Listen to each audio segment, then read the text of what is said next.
옛날 옛적 하늘이 무너지듯 폭우가 쏟아지던 어느 밤이었습니다.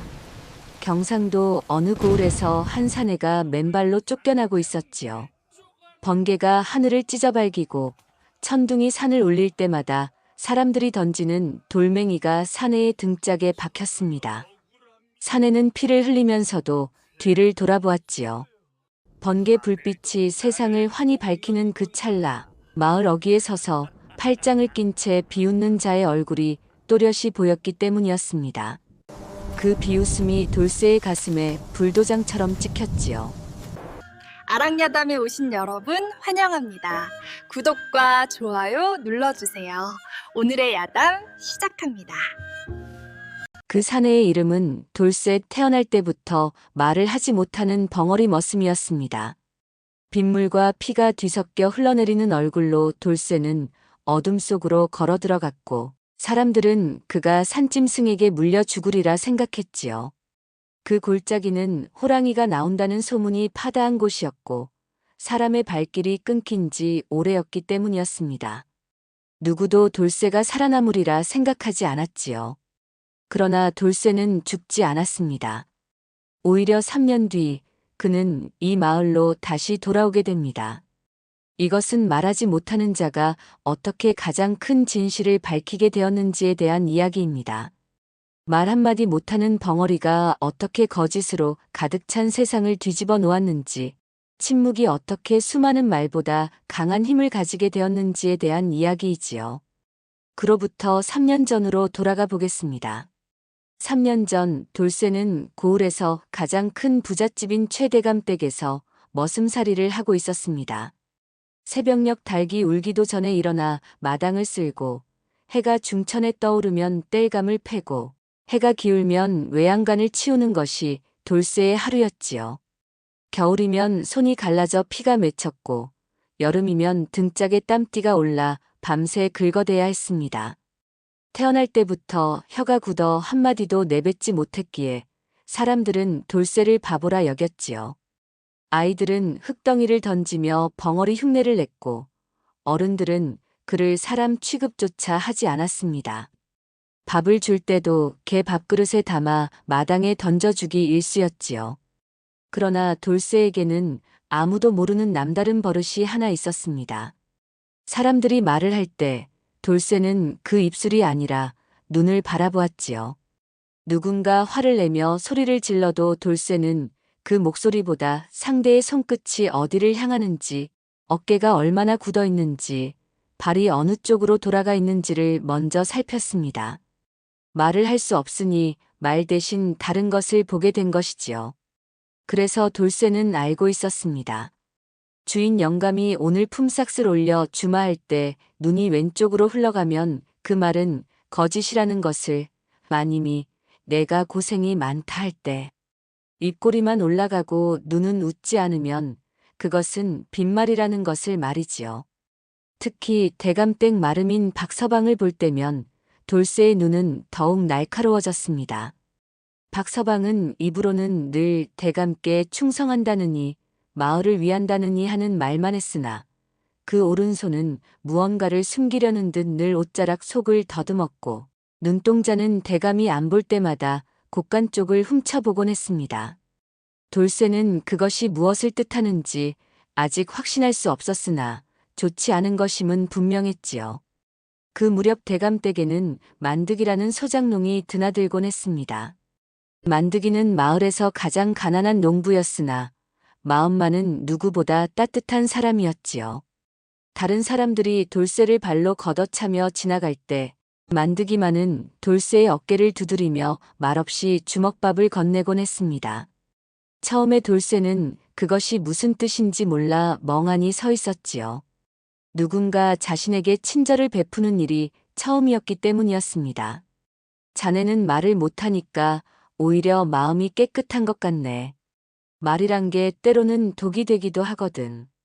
나도 말을 너무 많이 해서 화를 자초한 적이 한두 번이 아니라네.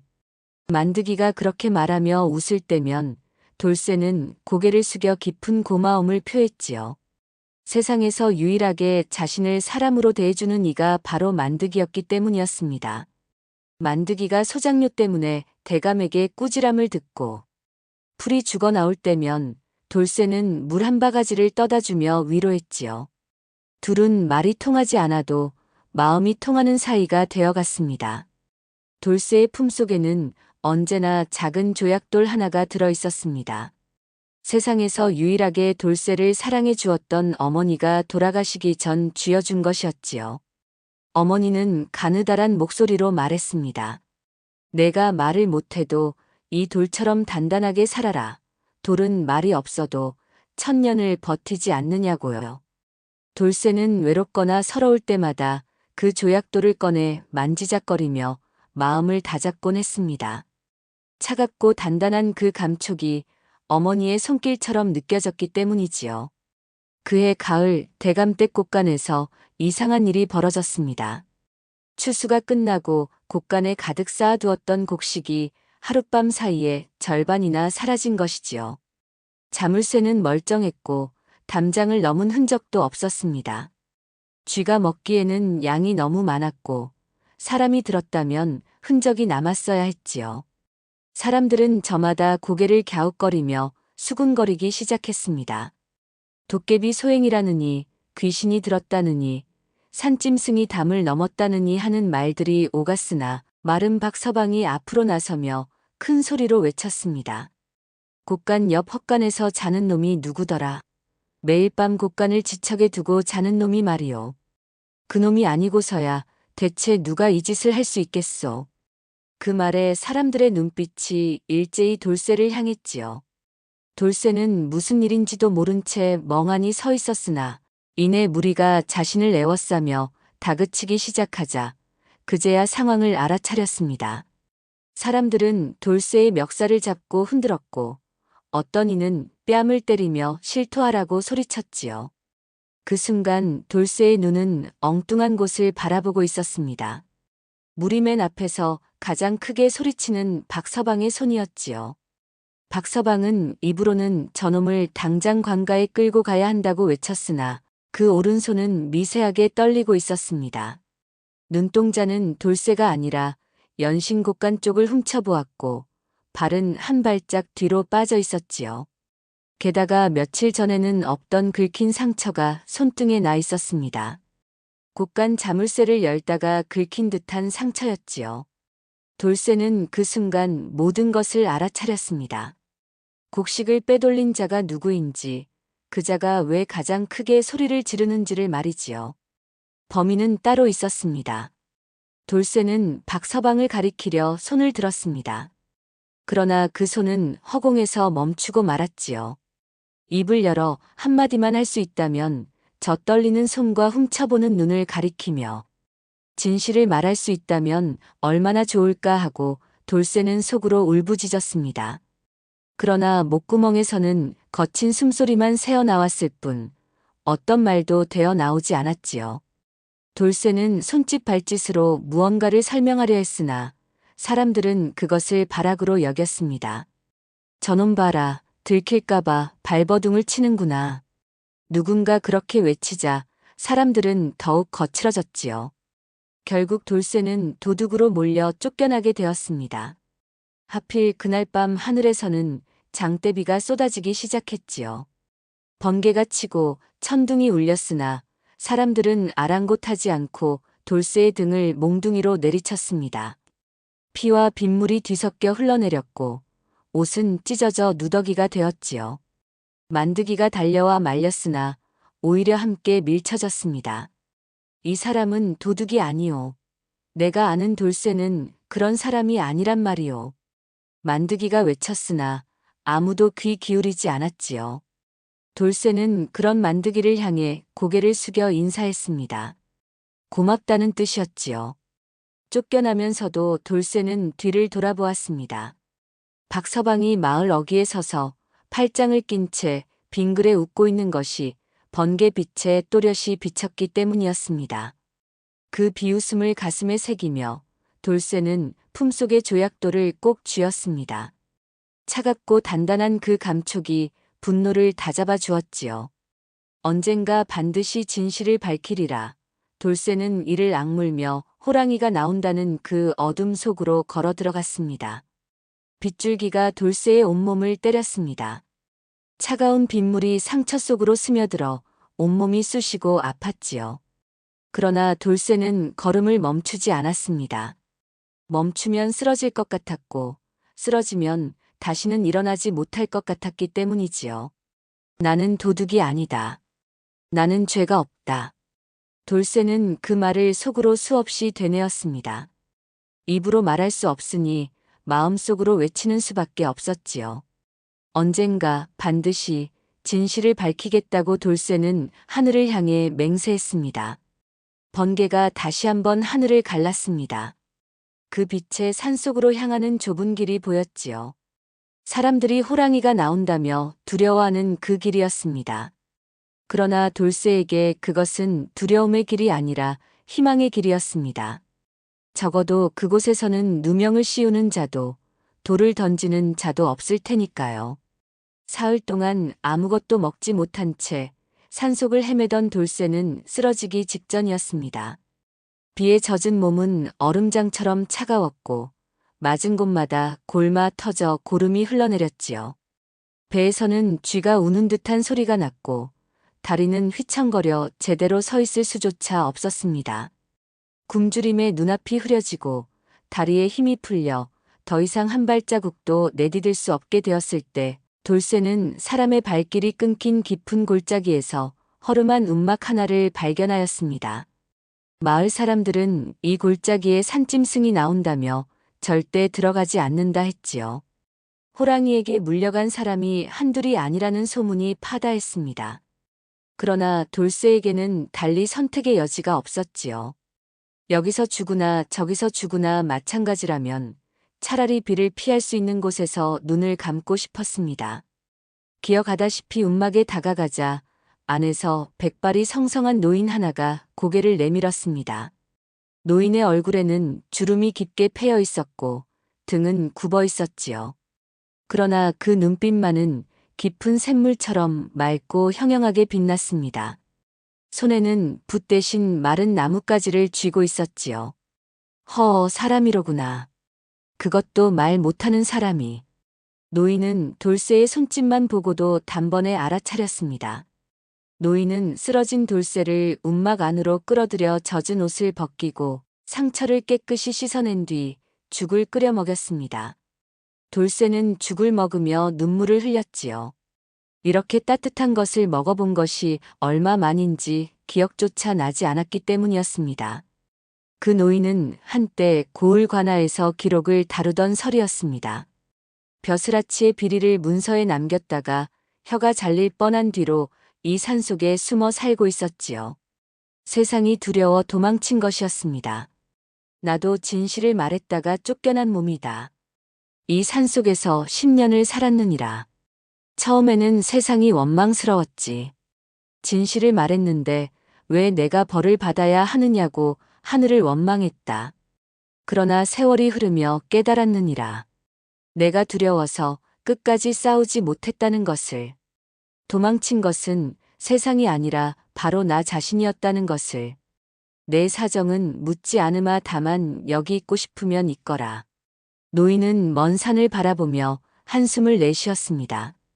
그 눈에는 깊은 회한이 서려 있었지요. 세상에 버림받은 두 사람이 그렇게 마주 앉게 되었습니다. 보름이 지나도록 돌쇠는 움막을 떠나지 않았고 노인도 그를 내쫓지 않았습니다. 돌쇠는 나무를 해오고 물을 길어왔으며 산나무를 캐어왔지요. 노인은 그 대가로 죽 한 그릇을 나누어 주었습니다. 말이 통하지 않아도 둘 사이에는 묘한 동료의식이 흐르고 있었지요. 둘 다 세상에서 쫓겨난 자들이었고 둘 다 진실을 말하려다 화를 입은 자들이었기 때문이었습니다.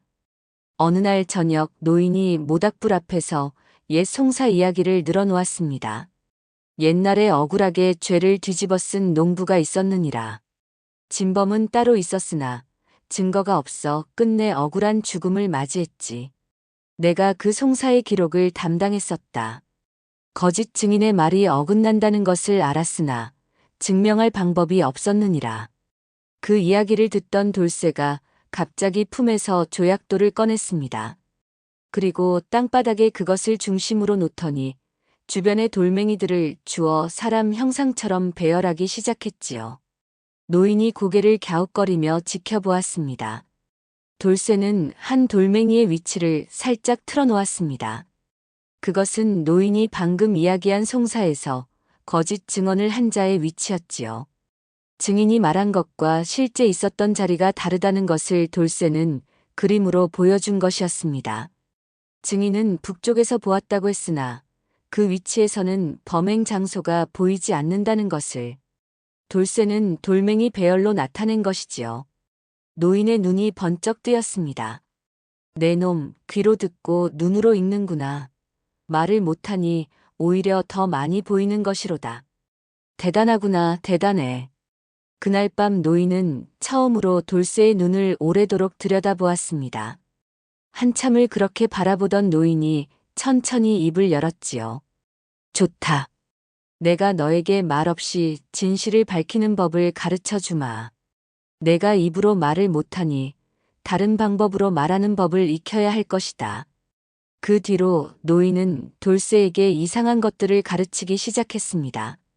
글을 읽고 쓰는 법이 아니었지요.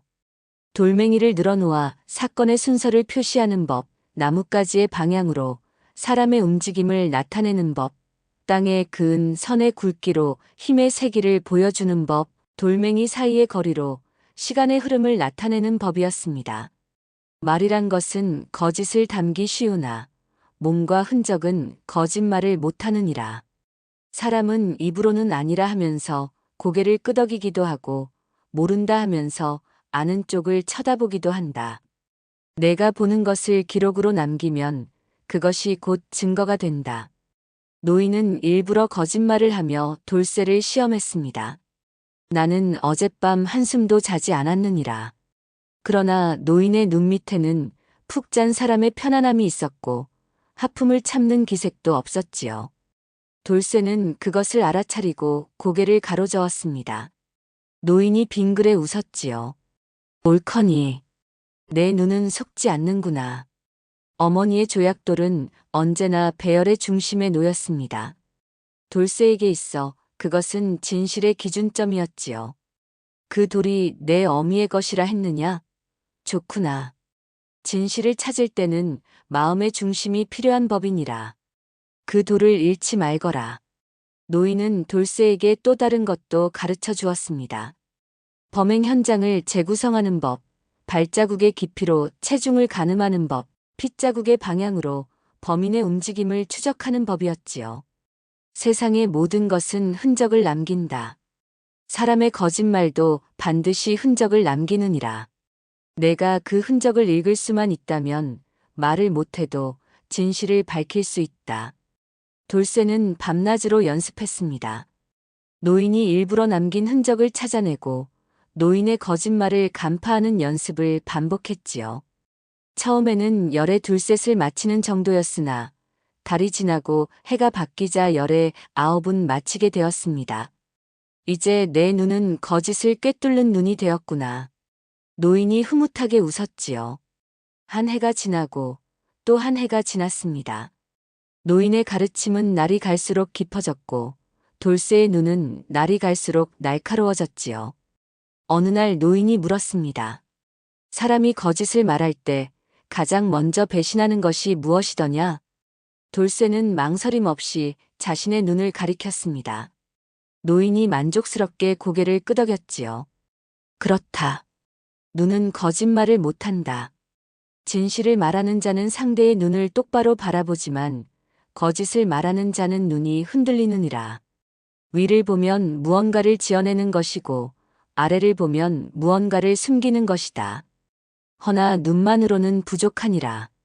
노인은 이어서 손의 떨림에 대해 가르쳤습니다. 거짓을 말하는 자는 무의식 중에 손으로 입을 가리거나 코를 만지거나 귀를 잡아당긴다고 했지요. 진실을 말하는 자는 손바닥을 펴 보이지만 거짓을 말하는 자는 주먹을 쥐거나 손을 숨긴다고 했습니다. 발의 방향도 중요했습니다. 입으로는 그렇다 하면서 발은 반대쪽을 향하고 있다면 그것은 거짓의 징표라 했지요. 마음이 가고 싶은 곳을 발이 먼저 안다는 것이었습니다. 숨소리의 변화, 목덜미에 돋는 땀, 눈 깜빡임의 빈도, 목소리의 떨림, 말의 빠르기, 같은 말을 되풀이하는 것까지 노인은 세세히 알려주었습니다. 내가 입으로 말을 못하니 눈으로 듣고 손으로 말하는 법을 익혀야 한다.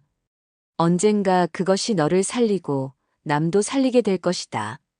노인의 눈에 알 수 없는 빛이 스쳤습니다. 마치 자신이 이루지 못한 무언가를 이 벙어리 제자가 대신 이루어 주기를 바라는 듯한 눈빛이었지요. 2년째 되던 해 겨울, 산 아래 장터에서 소동이 벌어졌습니다. 떠돌이 장사치가 비단을 훔쳤다는 누명을 쓰고 곤장을 맞게 되었다는 소문이 들려왔지요. 노인은 돌쇠를 데리고 장터로 내려갔습니다.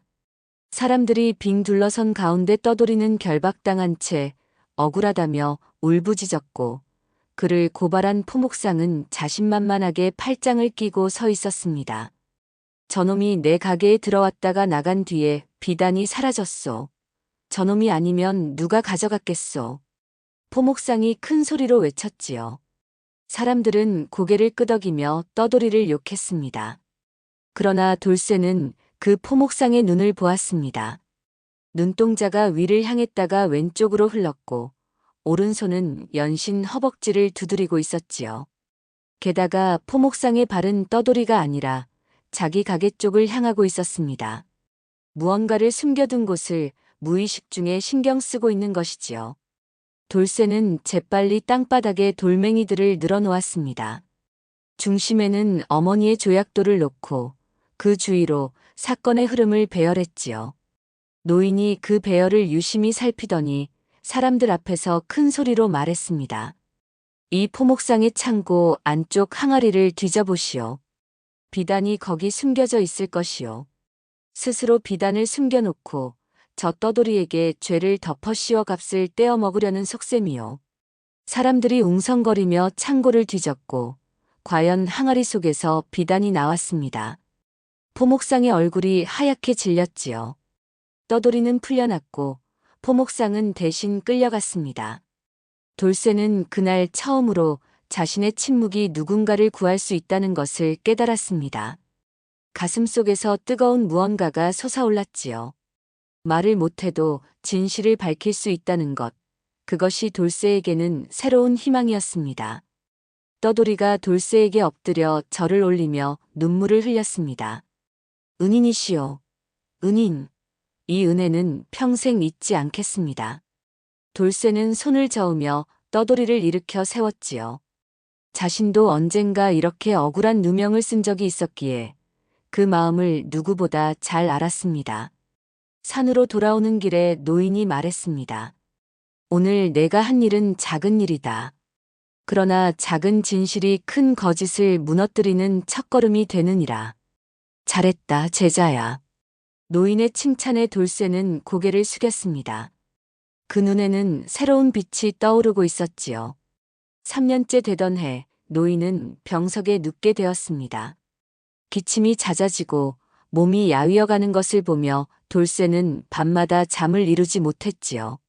산에서 약초를 캐어 다려드리고 토끼를 잡아 고아드려도 노인의 병세는 나아지지 않았습니다.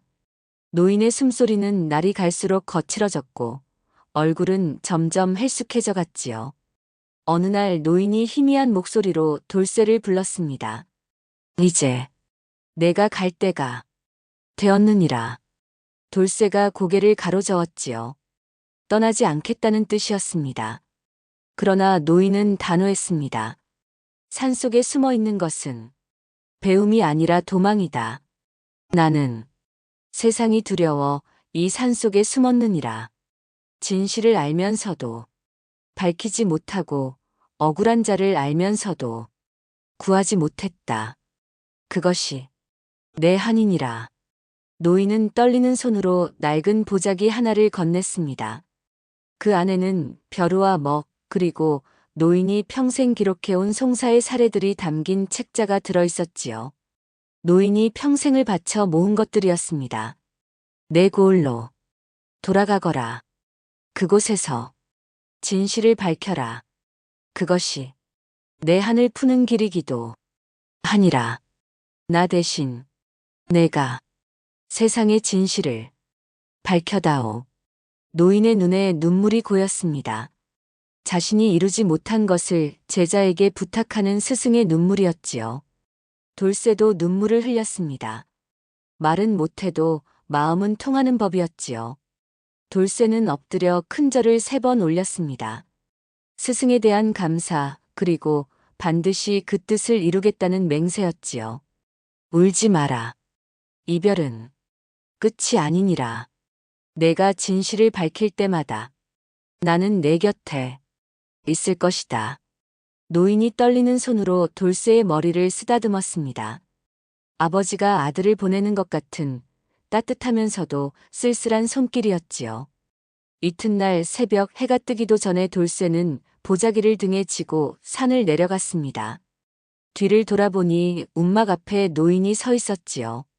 멀리서도 노인의 눈빛이 보이는 듯 했습니다. 돌쇠는 깊이 절을 올린 뒤 발걸음을 옮겼습니다. 그것이 노인을 본 마지막이었지요. 돌쇠가 고을 근처에 도착했을 때 장터에는 이상한 소문이 돌고 있었습니다. 밤마다 벙어리 귀신이 나타난다더라. 말없이 마을을 떠돌아다니며 사람들을 노려본다지 뭔가. 장터에 약초꾼이 떠벌린 소문이었지요. 사실 그것은 돌쇠가 밤에 마을 주변을 살피며 돌아다닌 것이었으나 사람들은 3년 전 쫓겨난 벙어리 머슴이 원기가 되어 돌아왔다고 수군거렸습니다. 그 벙어리가 쫓겨나던 날 폭우가 내렸잖아. 호랑이에게 물려 죽었을 텐데 원한이 맺혀 귀신이 된 게야. 눈만 번뜩이는 그놈을 마주치면 혼이 빨려나간다더군. 밤에 돌아다니지 말게. 그놈이 원수를 찾아다닌다는 소문이야. 돌쇠는 그 소문을 들으며 쓴웃음을 지었습니다. 귀신이라니 차라리 그랬으면 좋았을 것을 하고 생각했지요. 그러나 마을에는 그보다 더 큰 사건이 벌어져 있었습니다. 고을에서 가장 큰 부자인 최대감이 자기 집 사랑채에서 칼에 찔려 죽은 채 발견된 것이었습니다. 3년 전 돌쇠를 부리던 바로 그 주인이었지요. 온 마을이 발칵 뒤집혔습니다. 관아에서는 즉시 범인을 잡아들였는데 그것이 바로 소장농 만득이었습니다. 돌쇠의 눈이 커졌습니다. 만득이는 3년 전 자신에게 주먹밥을 건네던 유일한 사람이었기 때문이지요. 만득이가 범인으로 지목된 증거는 단 하나, 평소 대감에게 소장료 문제로 항의했다는 것이었습니다. 만득이는 지난달에도 대감 앞에서 소장료가 너무 높다고 따졌소. 원한을 품고 있었던 것이 분명하오. 증인들이 그렇게 말했지요. 그러나 그것은 증거라기보다 추측에 가까웠습니다. 사또는 만득이를 닷새 뒤에 처형하겠다고 선언했습니다. 만득이의 아내가 관아 앞에 엎드려 울부짖었지요. 저희 남편은 그날 밤 집에 있었습니다. 아픈 시어머니 곁을 밤새 지키고 있었단 말입니다. 저희 남편은 파리 한 마리도 못 죽이는 사람이에요. 그러나 아무도 귀 기울이지 않았지요. 가난한 소장농의 아내의 말을 누가 믿겠습니까? 돌쇠는 멀리서 그 모습을 지켜보다가 결심을 굳혔습니다. 3년 전 자신에게 친절을 베풀었던 만득이를 이대로 죽게 내버려 둘 수는 없었지요. 돌쇠가 몰래 탐문을 시작하자 이상한 사실들이 드러났습니다. 만득이가 범행 시각에 어머니 곁을 지키고 있었다는 것을 본 이웃이 있었지요. 게다가 대감이 죽기 며칠 전부터 마른박 서방과 대감의 조카인 최도령이 자주 밀담을 나누었다는 이야기도 들려왔습니다. 박서방이라는 이름을 듣는 순간 돌쇠의 눈빛이 달라졌습니다. 3년 전 자신에게 누명을 씌우고 비웃던 바로 그자였기 때문이지요. 그자의 손은 여전히 떨리고 있을 것이었습니다. 거짓을 말하는 자의 손은 언제나 떨리는 법이니까요. 돌쇠는 밤마다 마을을 돌아다니며 정보를 모았습니다. 대감이 죽기 전날 밤 최도령이 몰래 사랑채에 들어가는 것을 본 사람이 있었지요. 박서방이 그 무렵 갑자기 새 옷을 해입고 다녔다는 이야기도 들렸습니다. 곳간에서 뇌물을 받은 것이 분명했지요. 퍼즐 조각들이 하나씩 맞춰져 갔습니다. 그러나 증거가 없었지요. 말을 할 수 있다 해도 증거 없이는 아무도 믿어주지 않을 것이었습니다. 돌쇠는 법정에서 직접 보여주는 수밖에 없다고 생각했습니다. 노인에게 배운 대로 눈으로 보고 손으로 말하는 수밖에요. 돌쇠에게 남은 시간은 단 닷새였습니다. 닷새 안에 진실을 밝히지 못하면 만드기는 죽고 진범은 영원히 빠져나갈 것이었습니다. 송사가 열리는 날 관아 마당에는 구름처럼 사람들이 모여들었습니다. 큰 부잣집 대감이 살해되었으니 온 고을이 들썩일 수밖에 없었지요. 증인들이 줄줄이 불려 나왔습니다. 대감댁 하인이 먼저 증언했습니다. 그날 밤 만드기가 담을 넘는 것을 분명히 보았습니다. 달빛에 그 얼굴이 또렷이 보였지요. 이웃 농부도 증언했습니다. 만드기가 평소 대감을 죽이겠다고 여러 차례 말하는 것을 들었습니다. 소장료 때문에 이가 갈린다고 했지요. 사또는 고개를 끄덕이며 만드기에게 죄를 시인하라고 다그쳤습니다. 그러나 돌쇠는 증인들의 입이 아닌 몸을 보고 있었습니다. 하인은 증언하면서 연신 왼쪽 귀를 만졌고 눈은 사또가 아닌 방청석 어딘가를 흘겨보았지요. 누군가의 눈치를 보는 것이 분명했습니다. 이웃 농부는 말할 때마다 발을 살짝 뒤로 빼며 몸의 중심을 옮겼습니다. 도망가고 싶어하는 몸이었지요. 두 사람 모두 진실을 말하는 자의 몸짓이 아니었습니다. 돌쇠의 눈이 방청석을 천천히 훑었습니다. 구석에 박서방이 앉아 있었고 그 옆에는 최도령이 창백한 얼굴로 손톱을 물어뜯고 있었지요. 최도령의 오른손에는 아직 아물지 않은 상처가 있었습니다. 칼을 쥔 손이 미끄러지며 생긴 듯한 상처였지요. 저 손이다. 돌쇠는 속으로 중얼거렸습니다. 목소리가 나오지 않았으나 머릿속은 그 어느 때보다 명료했지요. 바로 그때 뜻밖의 일이 벌어졌습니다. 한 사람이 벌떡 일어나 앞으로 나서더니 사또 앞에 엎드린 것이지요. 대감댁의 늙은 종 복만이었습니다. 사또, 제가 진범을 보았습니다. 그날 밤 대감댁 뒷담을 넘는 자를 보았는데 그 자는 만드기가 아니라 이웃 마을 장쇠였습니다. 장쇠의 얼굴을 똑똑히 보았습니다. 법정이 술렁거렸습니다. 장쇠라는 자는 도박빚에 시달리던 건달이었지요. 돈 때문에 무슨 짓이든 할 자라는 소문이 파다했습니다. 사또가 즉시 장쇠를 잡아들이라 명했고 만드기의 아내는 안도의 눈물을 흘렸습니다. 아이고, 하늘이 도우셨구나. 그러나 돌쇠는 복만의 눈을 보고 있었습니다. 복만의 눈은 똑바로 사또를 향했으나 그 왼손은 연신 소매 안쪽을 만지작거리고 있었지요. 무언가를 숨긴 사람의 손짓이었습니다. 게다가 복만이 일어설 때 시선이 잠깐 박서방 쪽으로 흘렀습니다. 신호를 주고받는 눈빛이었지요. 이것은 구원이 아니었습니다. 또 다른 거짓, 또 다른 누명이었지요.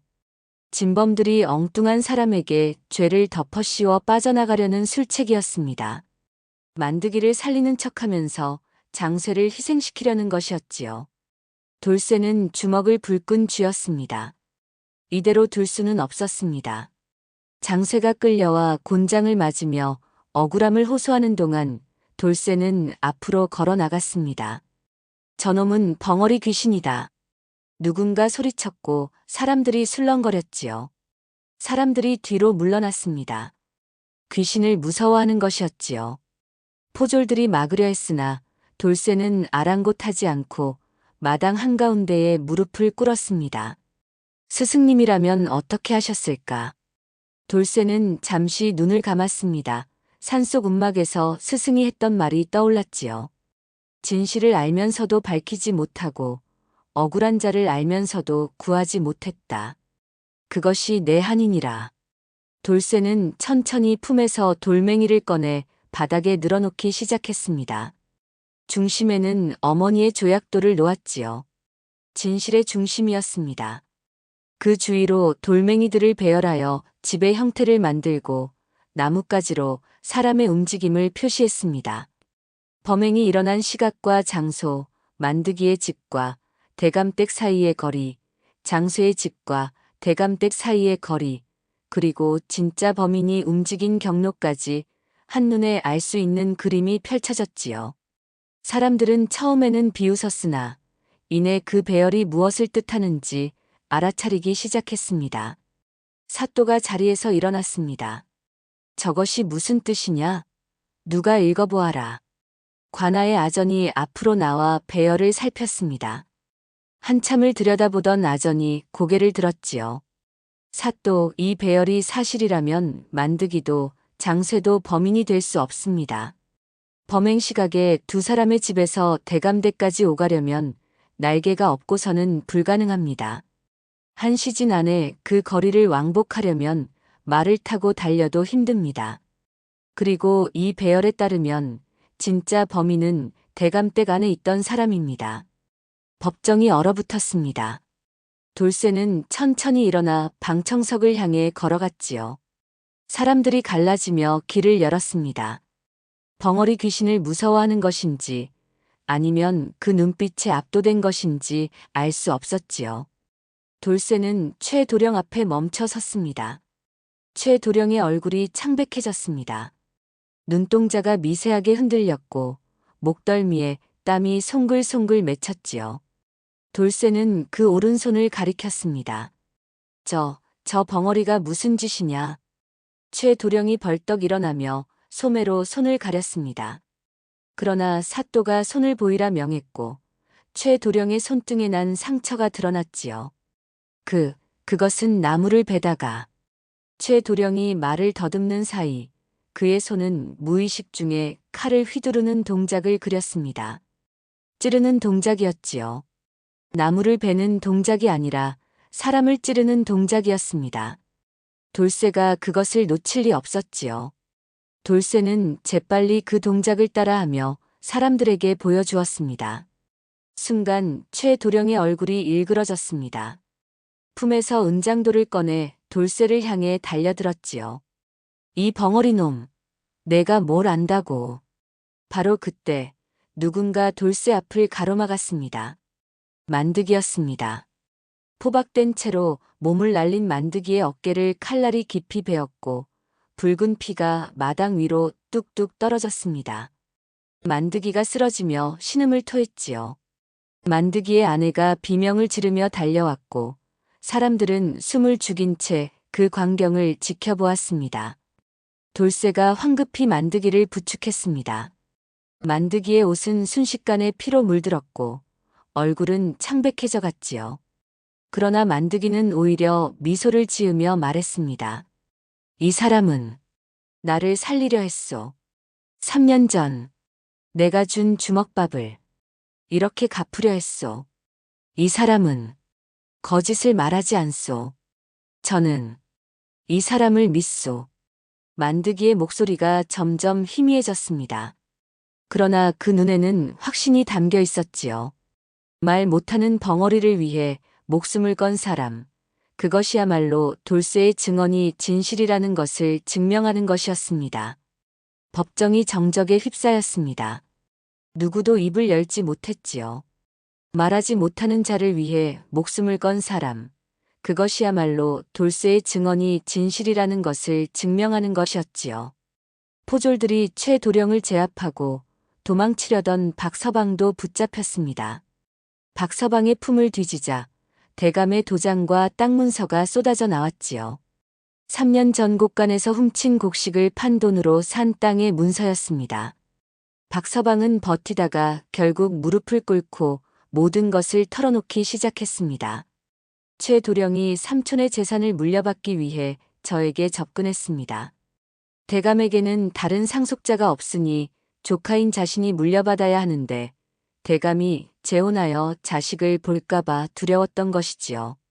저는 그 대가로 땅 몇마지기를 받기로 했습니다.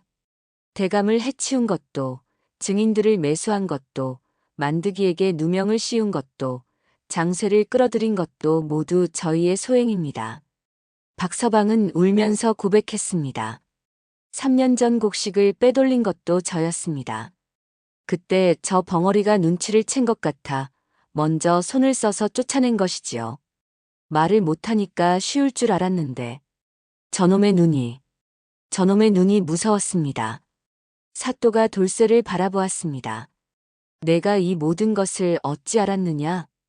돌쇠는 대답 대신 자신의 눈을 가리키고 이어서 자신의 입을 가리켰습니다.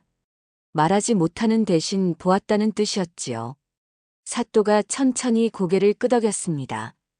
입이 없어도 눈이 있고 말이 없어도 진실이 있구나. 참으로 놀라운 일이로다. 사또가 감탄하며 고개를 끄덕였습니다. 법정에 모인 사람들도 술렁거렸지요. 저 벙어리가 어떻게 저런 것을 알았단 말이냐? 눈으로 보았다지 않는가? 말을 못하니 더 많이 본 것이겠지. 진작에 저 벙어리의 말을, 아니 눈을 믿었어야 했어. 3년 전에도 그랬을 텐데. 사람들의 수군거림 속에서 돌쇠는 묵묵히 서 있었습니다. 3년 전의 억울함이 드디어 풀리는 순간이었지요. 그러나 돌쇠의 얼굴에는 기쁨보다 안도가 더 많이 담겨 있었습니다. 자신의 억울함보다 만드기를 구한 것이, 그리고 스승의 한을 푼 것이 더 기뻤기 때문이지요. 최도령은 포졸의 손을 뿌리치고 관아 뒷문으로 달아났습니다. 사람들이 뒤를 쫓았으나 최도령은 이미 뒷산으로 사라진 뒤였지요. 그날 밤 하늘에서 천둥 번개가 치더니 다시 폭우가 쏟아지기 시작했습니다. 3년 전 돌쇠가 쫓겨나던 그 밤과 똑같은 하늘이었지요. 마치 하늘이 그때의 일을 기억하고 있는 듯 했습니다. 이튿날 아침 최도령은 벼랑 아래에서 싸늘한 시신으로 발견되었습니다. 발을 헛디뎌 떨어진 것인지 스스로 몸을 던진 것인지는 아무도 알 수 없었지요. 어둠 속에서 도망치다가 절벽인 줄 모르고 뛰어내린 것일 수도 있었습니다. 혹은 자신의 죄를 감당하지 못하고 스스로 목숨을 끊은 것일 수도 있었지요. 사람들은 하늘이 죄인을 거두어 간 것이라 수군거렸습니다.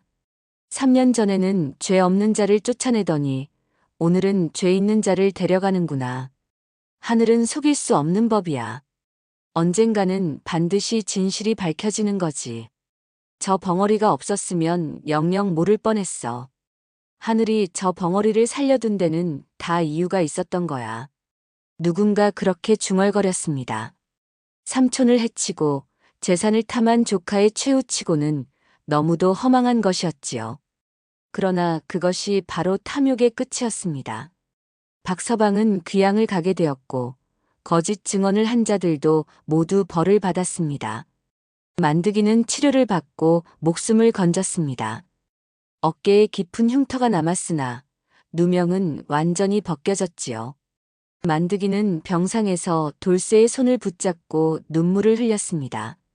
3년 전 자네에게 주먹밥 하나 건넨 것밖에 없는데 자네는 내 목숨을 살려주었구먼. 이 은혜를 어찌 갚아야 할지 모르겠네. 평생 이 은혜를 잊지 않겠네. 돌쇠는 말없이 미소만 지었습니다. 그 미소 속에는 3년 전의 원한도, 오늘의 기쁨도, 그리고 스승에 대한 그리움도 함께 담겨 있었지요. 장쇠도 풀려났습니다. 장쇠는 돌쇠에게 다가와 깊이 절을 올렸지요. 벙어리 형님, 아니 은인. 당신이 아니었으면 나도 억울하게 죽을 뻔했소. 이 은혜 평생 잊지 않겠소. 돌쇠는 손을 저으며 장쇠를 일으켜 세웠습니다. 세 사람의 목숨을 구한 것이었지요. 만드기와 장쇠, 그리고 억울하게 죽을 뻔한 모든 사람들을 말이지요. 사또는 돌쇠에게 상을 내리려 했습니다. 내가 원하는 것이 무엇이냐? 벼슬을 내려도 좋고, 땅을 주어도 좋고, 돈을 주어도 좋다.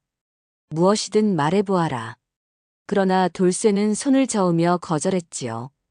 원하는 것은 상이 아니었습니다. 마을 사람들이 머물러 달라고 청했습니다. 3년 전 돌멩이를 던지던 그 사람들이었지요. 그들은 이제 고개를 숙이고 용서를 빌었습니다. 우리가 잘못했네. 자네의 눈을 믿지 못했네. 자네의 마음을 보지 못했네. 말을 못한다고 바보로 여겼으니 우리가 바보였네. 돌쇠는 그들의 눈을 하나하나 바라보았습니다. 거기에는 진심이 담겨 있었지요. 3년 전과 다른 눈빛이었습니다. 돌쇠는 천천히 고개를 끄덕였습니다. 용서한다는 뜻이었지요. 해질 무렵 돌쇠는 다시 산을 향해 발걸음을 옮겼습니다. 스승의 마지막을 지켜드리기 위해서였지요. 산길을 오르는 동안 돌쇠는 3년 전을 떠올렸습니다. 그때는 쫓기듯 이 길을 올랐지요. 피를 흘리며 울면서 이를 악물고 올랐습니다. 그러나 오늘은 달랐습니다. 등 뒤에서 돌멩이가 날아오지 않았습니다. 대신 고개 숙인 사람들의 침묵만이 따라왔지요. 돌쇠가 움막에 도착했을 때 스승은 희미하게 눈을 뜨고 기다리고 있었습니다. 내가 왔구나. 해냈느냐. 돌쇠는 고개를 끄덕였습니다. 노인의 입가에 미소가 번졌지요. 고맙다. 제자야. 내 덕에 내 한이 풀렸다. 노인은 떨리는 손을 내밀었습니다. 돌쇠는 품에서 조약돌을 꺼내 노인의 손에 쥐어드렸지요. 노인은 그 조약돌을 한참 동안 쓰다듬다가 다시 돌쇠의 손에 쥐어 주었습니다. 이것은 내가 가지거라. 앞으로도 많은 진실을 밝혀야 할 테니 이 돌을 중심에 놓아라. 언제나. 그날 밤 노인은 제자의 손을 꼭 잡은 채 고요히 눈을 감았습니다. 창밖으로 보름달이 환히 떠올랐고 바람이 나뭇잎을 조용히 흔들었지요. 마치 노인의 영혼을 배웅하는 것 같았습니다. 돌쇠는 소리 없이 눈물을 흘렸습니다. 그 눈물 속에는 슬픔도 있었으나 감사함도 그리고 앞으로 살아갈 힘도 함께 담겨 있었지요. 스승이 남긴 가르침과 조약돌을 가슴에 품고 돌쇠는 새로운 내일을 향해 나아갈 것이었습니다. 노인을 산속에 묻어들인 뒤 돌쇠는 움막 앞에 오래도록 앉아 있었습니다. 바람이 불어와 나뭇잎을 흔들었고 새들이 지저귀었지요. 마치 노인의 영혼이 자연 속에 스며든 것 같았습니다. 돌쇠는 품에서 조약돌을 꺼내 바라보았습니다. 어머니가 주신 이 돌이 진실의 중심이 되었고 스승의 가르침이 그 주위를 채웠지요. 이제 돌쇠는 혼자가 아니었습니다.